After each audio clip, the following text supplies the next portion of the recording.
If you want to know how to make money on NFTs but are a little confused about them, you're watching the right video. I'm going to show you step by step how to buy an NFT, how to sell an NFT, and best practices for making those two transactions a big win for your wallet as many times as you can. At the end of this video, you'll feel much more confident with your knowledge on the NFT space as a whole, how this all works, and you'll be ready to dive into NFTs as you see fit. First, we'll start with the basics and answer important questions like, what exactly is an NFT? How do NFTs work and what do they do? What's the value of NFTs and why are people buying them? And then after you get answers to those questions, we'll dive right into the step-by-steps. And look, NFTs are making some people very rich. Examples selling for tens of thousands of dollars, and in many cases, hundreds of thousands of dollars.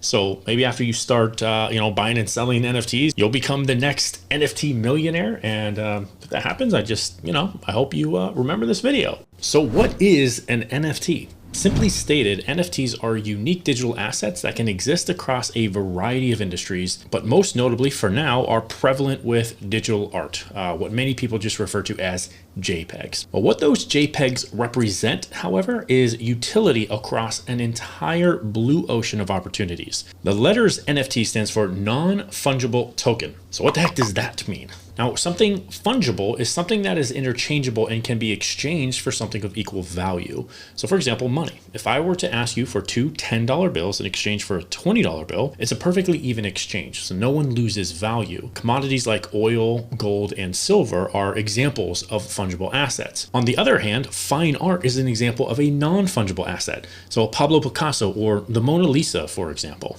This mint copy of the first ever issue of Nintendo Power magazine is also non-fungible because although it might look similar or even identical to another first issue of Nintendo Power, there are things that distinguish them from one another, like the quality of the cover or the binding here on the side, or whether or not, they still have the pull-out poster inside. Okay, so I'm going to go very carefully put this back in its case so that I don't ruin the non-fungibility of this magazine. Other examples of non-fungible assets include things like real estate, land, baseball cards, and other collectibles, and now unique digital tokens that are stored on the blockchain called NFTs.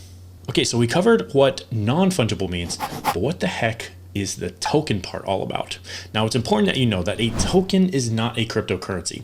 A token, although it shares deep compatibility with the cryptocurrency of its blockchain network, is a unit of value that blockchain-based projects develop on top of existing networks. So for NFTs, the blockchain network most commonly used is Ethereum. If that sounds confusing, that's because it is. So I'm going to simplify it through a quick illustration. All right, so you have the blockchain network, and you've heard of these before. Networks like Bitcoin, Ethereum, Solana. Now, NFTs are mostly on Ethereum. So you have the native asset of that network called a cryptocurrency, right? And then you have tokens that are built on the network, and they run on software protocols that outline the features and functions of that token, okay? Now, a token can be transferred around the network, okay? I should say the blockchain network, right? So for example, from my wallet to your wallet, right? And they can be freely transferred or they can be sold using the native cryptocurrency of its network. In this case would be Ethereum. Now, these tokens are programmable, which means they can store data like an image, for example, okay? And because they're on the blockchain, that means that these tokens and all of their related transactions are transparent, which means anyone can verify those transactions by checking the records. Now, because of the nature of blockchain, non-fungible tokens, or NFTs, can represent both intangible and tangible assets. And for the sake of this video, we're going to talk about intangible assets like images or digital art and potential associated utility with those images. Okay, so you may be thinking, cool, John, images stored on the blockchain. Why would someone pay hundreds or thousands or millions of dollars for one when they could just right click and save as or screenshot them on their phone? And that's a great question. The answer comes down to three reasons. The first reason is because of clout, attention, or bragging rights and social currency, right? Some people are buying NFTs for the same reasons they show off photos of themselves with important people, or wear designer clothes, or drive a luxury car. They want the social status and the clout that comes with it. The second reason is the same reason why someone might collect or flip baseball cards or comic books or Pokemon cards. There's collectors and there's flippers. And both of these types of people enjoy being part of communities with other like-minded people. And much like tangible real-life items, NFTs give them the opportunity to collect and or flip digital items and spend time in those communities with other people who share their interests. And since people are spending more and more time online, we're seeing people augment their flexes and their status and their collectibles to the online world. So yes, you can right click and hit save as, or you can take a screenshot of it on your phone. But just the same, you can walk up to a Pablo Picasso painting and take a high-res photo of it and then print it out and hang it up, and it could look identical. But it will never be the original.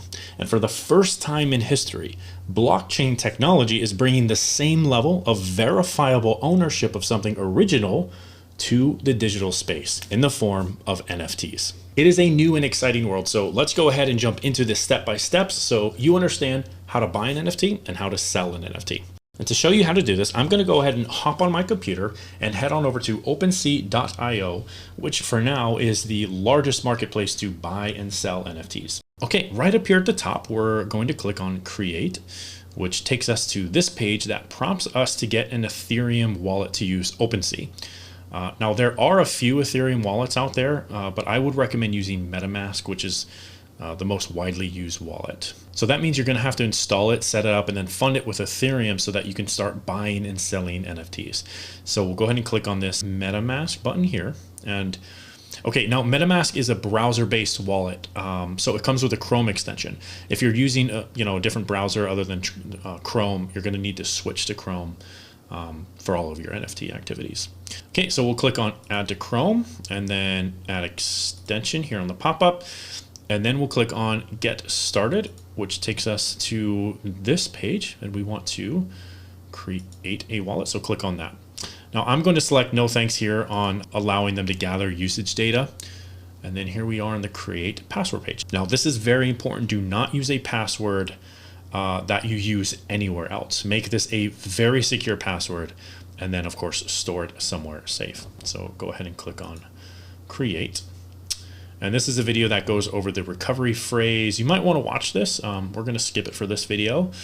And that leads us to this page where your secret backup phrase is. Okay, now you need to treat this like gold. This backup phrase is all that anyone would ever need to gain access to your entire wallet, which means all of your Ethereum and any other cryptocurrencies that you have stored on it, along with all of your NFTs. So just be sure that you are storing this somewhere safe. I would even split it up, store half of it in one location and then the other half in another location, and that way it's really secure. So if we click here, you'll see it reveals the phrase. I'm going to blur that out, of course. Now you never want to give this away, obviously. Don't share your screen, with this phrase up somewhere. There are some tricky people out there. Try to get them to do that, and be sure that, again, you write this down, store it somewhere very safe where no one's going to find it. Don't put it in your notes app or anything like that. Don't store it on your phone. Very important. Okay, so we have our MetaMask wallet now, and that was easy. So now we need to get Ethereum into our wallet. And in order to do that, you'll want to copy your public wallet address. So think of this like your home address. If someone knows your home address, they know how to send you mail. They know where to send it. And it's the same thing with this. So this is the public address where you will transact from. And so we want to send Ethereum to this address by simply clicking on it. This will just copy to the clipboard, right? And then you just go over to your favorite cryptocurrency exchange like Coinbase.com, for example. Make sure you have some Ethereum, and if you don't yet, you'll need to buy some, of course. Now, Coinbase makes it very easy to do that, and we'll walk you through all of the steps if you've never purchased Ethereum before. Okay, so I'm in Coinbase here, and once you have Ethereum in your wallet, you'll see it pop up under the Assets menu area. So if you click on Assets, Ethereum will be there, and you'll see this screen. So over here on the right, all we have to do is tell Coinbase how much we want to send and where we want to send it. So I'm going to go ahead and switch this over to Ethereum. I'm going to go ahead and type in how much Ethereum I would like to send. We will paste in our wallet address here, and then we're going to go ahead and click on the continue button. Okay, so when we click on send here, the blockchain has to validate and confirm the transaction. And then depending on how busy the Ethereum network is, this can take some time. So usually it's no longer than a minute or so, but just know that it all depends on how busy the network is. So you can see that here under the network fee, and we'll just go ahead and click on send now. So if we go back over here to our Metamask wallet, we see that the Ethereum is now here in this wallet, and we're ready to buy some NFTs. Okay, so back on over here to Opensea, what we're going to do is we're going to click on the logo here, and we're going to refresh this page. Once we do that, we're going to click on this little profile icon here. It's going to take us back to this page. We click on Metamask, and it's asking us to connect with Metamask. And since we have that installed in our browser, this will pop up, and we're going to go ahead and click on next. We're going to connect to the account. We're going to go ahead and click on connect, and that's all there is to it. So here we are in our account, which is currently unnamed, and you can leave this be if you want, or you can customize it, and that's pretty easy. We just click on this little icon here. It's going to ask us to sign in, so we're going to click on that. And that, by the way, is just a way for Opensea to authenticate the request to make sure that it's coming from you, from your wallet. Okay. And here we are in our profile settings. So here you can customize your username if you want. So we'll go with NFT Pro. So that's what you're becoming. If you want to, you can set a bio. You can set your email address here. And this is nice because what happens is anytime you receive an offer on any of your NFTs on Opensea, or if you make a sale, it will notify you via email. Just be careful of those phishing scams. In fact, I wouldn't recommend clicking on any link inside of email that comes from Opensea. You can go into your activities tab and see what's going on there. Okay, so let's go ahead and head on over to the home page, and let's go buy our very first NFT and see how this works. Okay, now a quick note. Opensea is currently the largest NFT marketplace, but most NFT sales here are being sold on what's called the secondary market, meaning someone bought it the first time, they minted it, also known as minting, and then they're selling it here on Opensea.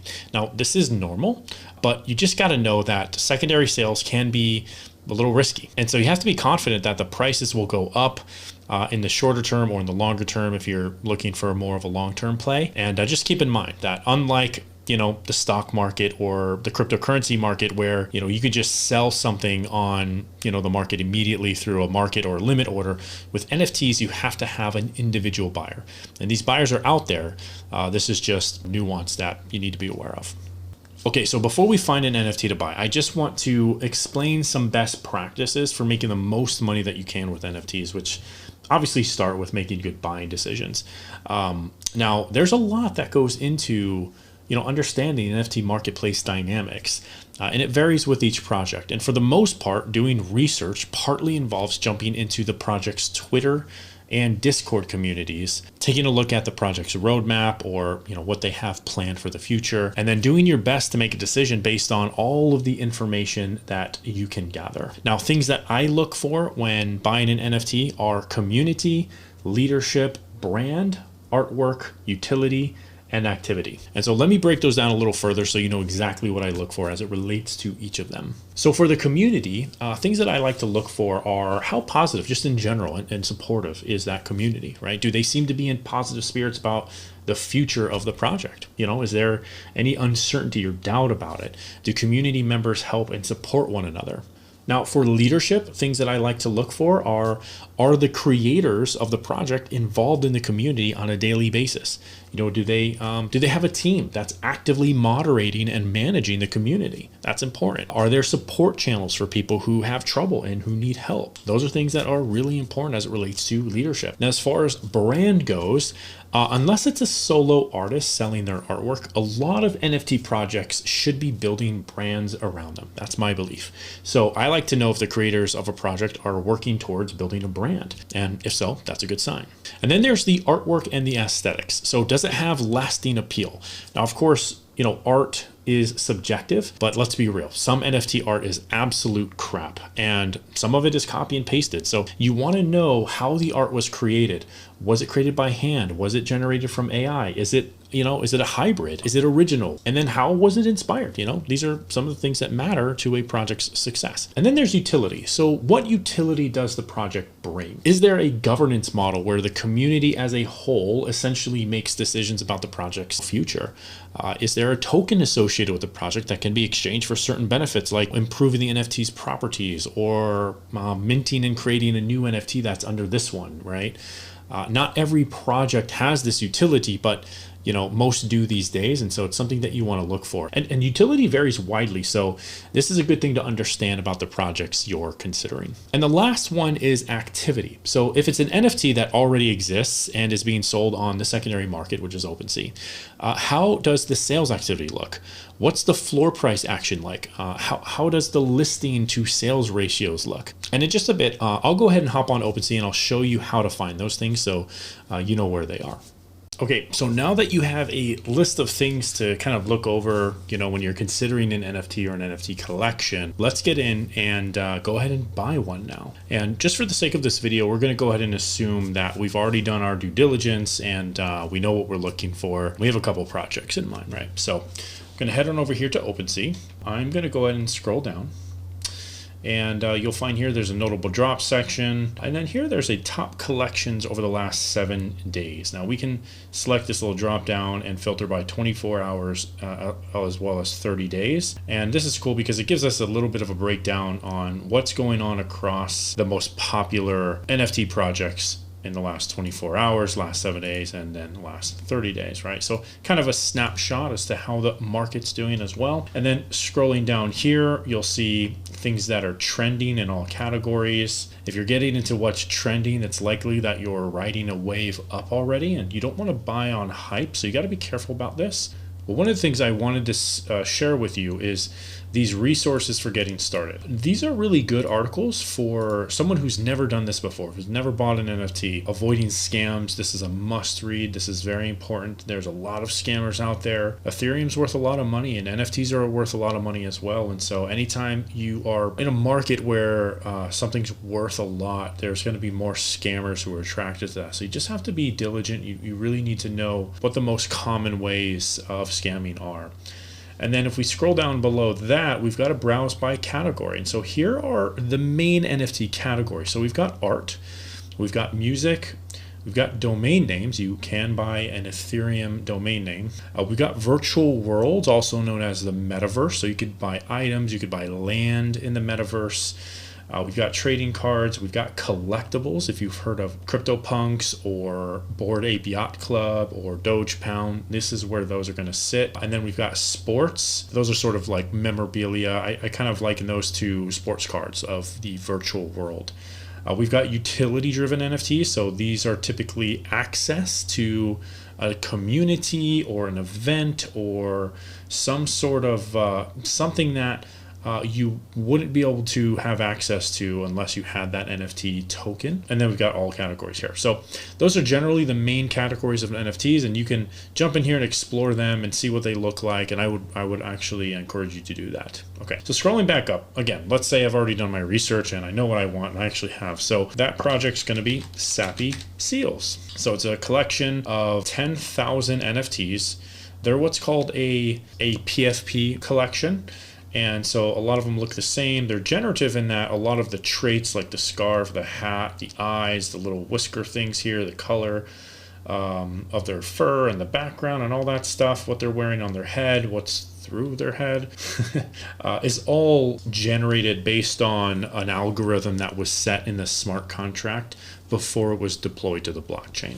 So let's just say I want to get in on this project. And first, this is very important, we want to filter by floor price. So we're going to click on this. You can click on that here, or if you're anywhere else, you could always select sort by low to high. And we're going to go ahead and select one of these little floor guys. And it looks like we've got 1, 2, 3 of them are at the 0.13 ETH range. And then it kind of goes up from there. So out of these three, we're going to go ahead and we're going to pick one of these. Okay, so this guy right here, his number is 2961, and this is important because there's a website that we can go to check their rarity rankings. Again, this is a collection of 10,000 NFTs, And based on how many of them have different traits or combination of traits or lack of traits even, determines their rankings in terms of rarity. And the more rare an NFT in a collection, the more money it's worth. And so we're going to just go ahead and take a look. I doubt these are going to be,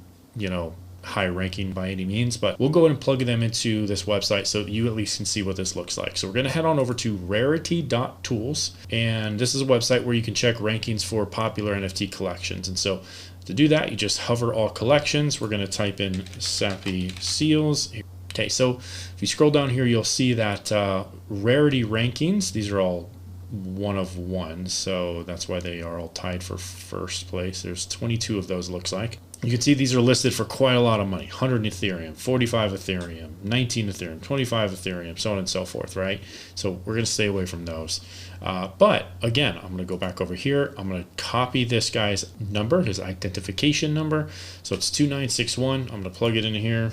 And I can see that he's ranked number 9350 out of 10,000. So not that good. So let's check the other one. There's this guy, 7163. And that's rank 5600. This picture's not popping up, but I actually like the way this one looks. He's got the little magician hat. And then there's this one, 6367. So we'll plug him in. And he's ranked number 3398. So not too much better. Really anything that's above like 2,000 ranking or even 1,000 is generally not going to be worth a premium. And so anything that would have fallen under 2,000, I would have probably prioritized. But since they're all over that, what I'm going to do is I'm going to prioritize by what I think would sell the best based on their aesthetics. But I think the magician hat is kind of cool. Just like that one a little better. So we're going to click on him here. We're going to click on this blue buy now button. And if it's the first time you're buying something on Opensea, you're going to have to check this to agree to their terms of service. We're going to click on confirm checkout. And you'll see this little pop-up appears from our Metamask browser extension. Okay. Now, what this is showing is a couple of things. It's showing the estimated gas fee, and it's showing what the price of the NFT itself costs. And combined, they right now, as far as the gas fee goes, they're going to cost a total of 0.17 Ethereum. Okay, so you may be wondering, why the heck are gas fees $192? And you'd be right to ask that question. So I think it's important for you to understand gas fees, at least have a basic understanding of them. So these gas fees represent how much the blockchain network, in this case Ethereum, is charging for the transaction, in this case a purchase and transfer transaction, to be validated by the blockchain network and finalized. And so with Ethereum, these gas fees can fluctuate wildly depending on what's happening with the network. So when the network is busy, gas fees are more expensive. And during the minting of new NFT collections, especially ones that are hyped up and very popular, this happens because people want to ensure that they get their NFT and they're willing to spend a ton of money on those gas fees. Okay, so with that explained, we'll go ahead and click this blue confirm button over here. And there we have it. I actually clicked away from the little pop-up, but you can see here now, this NFT is owned by me. And if I go in here and I click on our profile, you'll see that it shows up in our inventory. And so we are now the owner of this Sappy Seal number 7163. Okay, so now let me go ahead and show you how to sell an NFT on Opensea. Okay, now if we click on an NFT collection name, in this case Sappy Seals, anywhere on Opensea, it'll take us to a page that looks like this. So let me explain what's going on this page. So just across the top here, we've got a few things. On the left, we've got 10,000. That's how many items are listed in, or are part of the collection. We've already established that that's 10,000. Here we've got how many owners. So there's 4,100 owners. That represents 41%. Generally, we like to see close to about a 50% on a 10,000 collection. So that's pretty close, pretty good. Our floor price, as we've already established. And then over here, we've got volume traded. Now, volume traded will open up this activity tab here. So if we click that and we scroll down, we can see what's going on. Last 90 days, we see a pretty good right up here. And then you see it's kind of petered off here. Now, I happen to know that this NFT collection is about to launch some really cool utility. And so we're probably going to see a leg up here in a little bit. part of me doing our due diligence. They're going to have a presence in the metaverse. They're also developing a little 2D game. And so there's lots of stuff going on with this collection. And I like that. It's got a brand around it. It's got an active community. The community is supportive. The leaders are all actively engaged with the community. There's support channels, all the stuff that we went over earlier. And the art is, the art's subjective, kind of cute. I like it. Little seals, right? If we scroll down, we'll see what's going on here. We see that these are listings for sales. That's the filter that's active. We can see which items sold for how much, from and to, and then over here on the time column, we see what the liquidity generally is for this collection. And we can see that this is fairly liquid. I've seen worse, I've seen better, but overall this isn't so bad. And liquidity is important because, as I explained earlier, there's no market maker here. We're selling to individuals. So it's important to see that there's liquidity in a collection that we're buying into, because when we want to get out of it, we want to have a way to get out of it. We want to be able to sell it, right? Okay, so now if we go up here, and we hit this little arrow, we can switch from sales to listings, okay? And so we come down here and we scroll down, and we see, okay, how are the listings going? Generally, what we want to see is, we don't want to see a ton more listings than we have seen sales. And you can see there are more listings than there have been sales. However, the listings are above floor price, and this is a good sign. So we're seeing listings that are not at floor price. When they're not at floor price, they're not driving down the floor. Now we're going to see a couple, of course, here, and we're seeing that, but we're also seeing some of these that aren't at floor price, and that's important. And those are all signals that we want to look at for a collection. Now, I'm not terribly concerned if this NFT sells, we could flip it for money. I really bought it so that I could use it as an example to show you guys how to do this. And so yes, it cost over $700 to make this video just in purchasing an NFT. So be sure to smash that like button, subscribe if you haven't, all that good fun stuff. Okay, so we understand this activity page now. We've looked at listings, we've looked at sales volume, we understand what liquidity looks like here in the time column, so on and so forth, right? So let's say we want to sell ours. So we're going to go back over to our profile. We're going to click on this little guy here. We're going to click on this blue sell button, and that brings up this sales page. Pretty simple. And so we've got the options of doing a fixed price or a timed auction. I generally stay away from timed auctions, although these could be handy in some situations. And then we're going to go ahead and set this to, let's just set it to 0.9 Ethereum, which right now is worth $4,300, which is crazy. Okay, so down here at the bottom, we have this fees disclaimer. This is important to understand. So Opensea charges a flat 2.5% for every sale that you make on their platform. And then the creators of the project or the NFT, whether it's a collection or a single one-off like an art piece, they can set a royalty fee on Opensea up to 10%. So in this case, the creators of Sappy Seals has set a 4.5% royalty fee. And so we're going to lose that on sale. So altogether, we're going to lose 7% of whatever we sell this for. And so you want to keep that in mind. Okay, so we're going to go ahead and click on complete listing. Now, if it's the first time you're selling something on Opensea, what you're going to have to do is initialize your wallet. This is the only time you'll ever have to do this. So right now, you can see it's almost costing me $400. I'm not going to approve that for now. Gas is just really high right now. There's just been a lot going on the network lately. And so you can see that's jumped down here, but it's still pretty high, so I'm not going to even bother. So let's just pretend that I did. So you're going to have to go through this transaction, and then there's another transaction where you're going to have to approve this item for sale.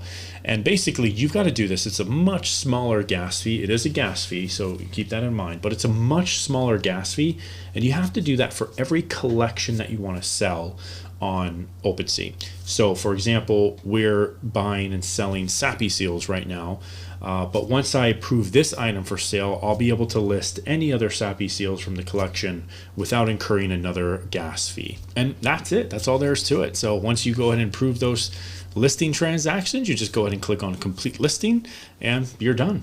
Your NFT is up for sale. And when someone buys it, the Ethereum that they purchase it for will end up right inside of your Metamask wallet. Now, the NFT space right now overall is super hot, which means that the market can fluctuate a lot. So there's a lot of opportunity, but there's also a lot of risk, and I would be remiss if I did not say that to you. So as the saying goes, behold the opportunities, but beware the risk in pursuit of those opportunities. So if you need to, if any parts of this were a little confusing or you think think you should go back and watch it. I really highly recommend that you go do that. Just go back to parts of this video that you need to rewatch and do that, and then get out there into these NFT communities on Twitter and Discord and get a feel for how it all works. But with that said, it is an exciting world. I wholeheartedly believe that we're still extremely early. I'm making a lot of moves in this space, and the opportunities that lay ahead just in general are incredibly exciting to me. And that'll do it for this one. So be sure to hit subscribe, smash that like button, watch the next video that pops up here to grow your financial IQ. And here's to an exciting and bright future with NFTs. Here's to crushing it, making tons of money, and I'll see you in the next video.